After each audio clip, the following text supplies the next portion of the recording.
नमस्कार श्रोताओं। चीजों को बताना चाहिए, अगर अच्छी चीज है तो आगे जानी चाहिए कि नहीं जानी चाहिए? बिल्कुल जानी चाहिए। इसीलिए हम बार बार बधाई देते हैं उन सभी निसंतान दंपति को जिन्होंने आईवीएफ अपनाया, यानी कि विज्ञान अपनाया और उन्हें आईवीएफ से बच्चा हुआ।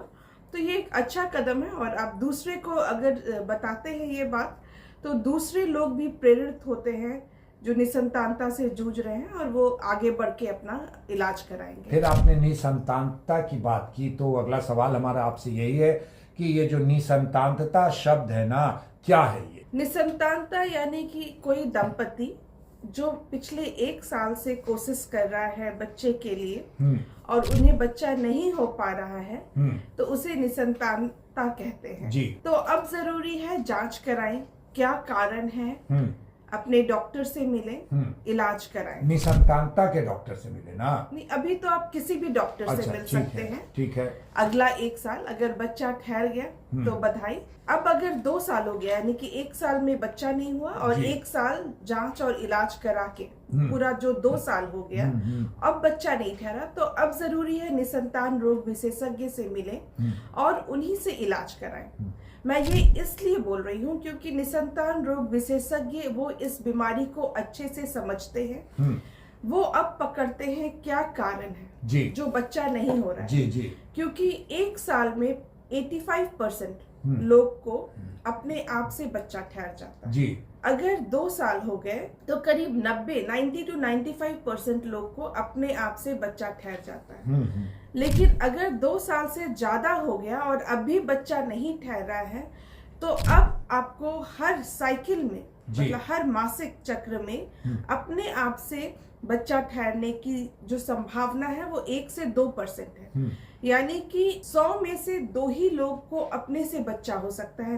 99% लोग वैसे होंगे जो अब उनको अपने आप से बच्चा ठहरना मुश्किल है क्योंकि उनको कोई बीमारी है इसलिए बच्चा नहीं ठहर रहा है। और वो बीमारी सबसे अच्छा निसंतान रोग विशेषज्ञ ही पकड़ सकते हैं। बीमारी कहीं भी हो सकती है। बीमारी हो सकता है औरत के अंडाशय में हो, यानी कि उसे अंडा नहीं बन रहा हो, औरत का ट्यूब ब्लॉक हो, औरत के बच्चेदानी में दिक्कत हो, पुरुष में दिक्कत हो यानी कि शुक्राणु में दिक्कत हो, उसकी संख्या में, चाल में या बनावट में कहीं भी दिक्कत हो सकती है। जी जी। कभी कभी अनएक्सप्लेन भी होता है, यानी कि इन सभी जांचों में नहीं पकड़ा पा रहा है फिर भी उन्हें बच्चा ठहरने में दिक्कत हो रहा है। तो ये चीज सबसे अच्छा निसंतान रोग विशेषज्ञ ही पकड़ सकते हैं और वही अच्छे से समझ सकते हैं कि क्या इलाज करें कि उनको बच्चा ठहर जाए।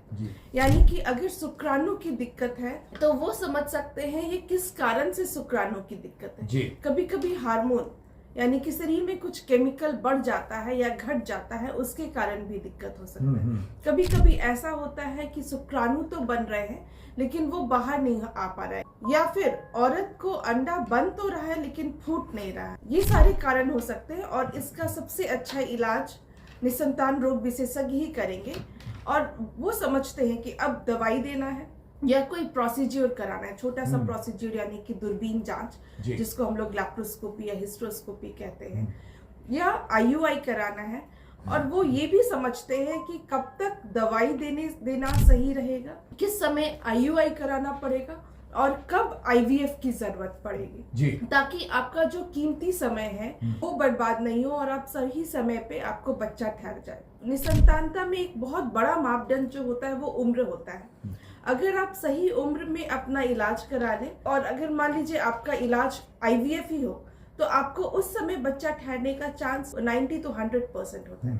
लेकिन उम्र निकलने के बाद अगर आप वही इलाज कराते हैं तो आपको बच्चा ठहरने का चांस 10 से 20% हो जाता है। देखिए, शादी के बाद कम से कम 2 साल तो इंतजार करना चाहिए। लेकिन ये सबके लिए नहीं है। अगर किसी का शादी 35 साल के बाद हुआ है, यानी कि औरत का उम्र 35 साल से ज्यादा है, या उसको पहले से कोई बीमारी है यानी कि उसके अंडाशय में अंडे कम हो रहे हैं, या उसे रसौली की बीमारी है, या इंडोमेट्रियोसिस है, या पुरुष में कोई दिक्कत है, तो वैसे लोग 3 से 6 महीना ही अपने आप कोशिश करें। और अगर बच्चा नहीं ठहरता है तो जरूरी है निसंतान रोग विशेषज्ञ से मिलना, क्योंकि उनमें तेजी से उनके अंडे घट रहे हैं या निसंतानता का जो दर है, हाँ। उनमें अपने आप बच्चा ठहरने का दर बहुत कम है, परसेंट बहुत कम जी है। जी। सवाल ये उठता है कि जब करवाना ही है तो देर क्यों करना, सीधे सीधे पहुंच जाना चाहिए। नहीं, नहीं राजेश जी, हाँ। ये सवाल सही नहीं। जब करवाना ही है तो देर नहीं करना, ये बात नहीं है। आप अपने आप को पूरा मौका दीजिए ताकि अपने आप बच्चा ठहर जाए।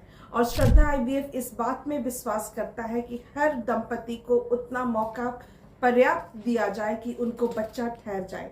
इंटरवेंशन तभी करना चाहिए जब जरूरत हो, और हम इस चीज का ध्यान देते हैं क्योंकि हम समझते हैं आपके पैसे की अहमियत। आप अगर विश्वास के साथ आते हैं तो हम भी आपका एक काम ईमानदारी के साथ करते हैं। कहाँ जाना चाहिए, कैसे आईवीएफ सेंटर पर जाना चाहिए? ये जरूरी है हर उस निसंतान दंपति के लिए जो बहुत दिन से जूझ रहे हैं और अब सोच रहे हैं कि इलाज कराएं निसंतान रोग विशेषज्ञ के पास। तो जब भी आप जाते हैं किसी आईवीएफ सेंटर तो जरूरी है ये जानना कि क्या वो डॉक्टर इनफर्टिलिटी यानी कि आईवीएफ के लिए क्वालिफाइड है कि नहीं, यानी कि गवर्नमेंट ऑफ इंडिया का भी मापदंड है कि डॉक्टर के पास इतने साल की ट्रेनिंग होनी चाहिए, फेलोशिप होनी चाहिए, तभी वो आईवीएफ कर सकता है। क्या डॉक्टर उतना प्रॉपरली ट्रेन्ड है कि नहीं, वहाँ के स्टाफ प्रॉपरली ट्रेन्ड है कि नहीं, ये भी जानना जरूरी है कि वहाँ का आईवीएफ लैब मेंटेन्ड है कि नहीं।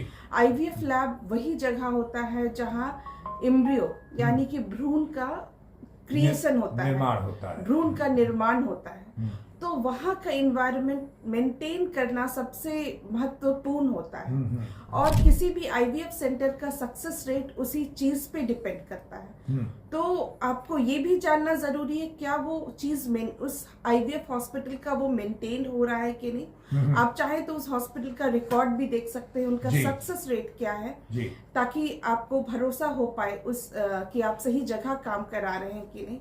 और मैं एक और चीज बताना चाहती हूँ, आपको इलाज वैसे जगह भी कराना चाहिए जहां आप डॉक्टर से भावनात्मक रूप से जुड़ पाए। हमने यहाँ कहीं बहुत देखा है कि एक बार पेशेंट जाता है तो किसी डॉक्टर से मिलता है, अगली बार या 2 बार के बाद वो किसी दूसरे डॉक्टर से उसका इलाज होने लगता है। तो ऐसे में भावना कहाँ चली जाएगी? ये तो मरीज डिसाइड करेगा, लेकिन अगर आप किसी डॉक्टर से भावनात्मक रूप पे अगर जुड़ जाते हैं तो ये मरीज के लिए बहुत बेहतर होता है, क्योंकि डॉक्टर फिर लग के उस मरीज का इलाज करता है जी। और बशर्ते डॉक्टर भी भावनात्मक रूप से मरीज से जुड़ जाए, और जहां प्रयास दोनों तरफ से होता है तो वहां पे सफलता का दर जरूर बेहतर होता है। एक बात बताइए, श्रद्धा आईवीएफ सारे मापदंड को पूरा करता है? मुझे मालूम है, लोगों के लिए बता दीजिए। बिल्कुल, हम गवर्नमेंट ऑफ इंडिया के सारे मापदंड को फॉलो करते हैं। नमस्कार।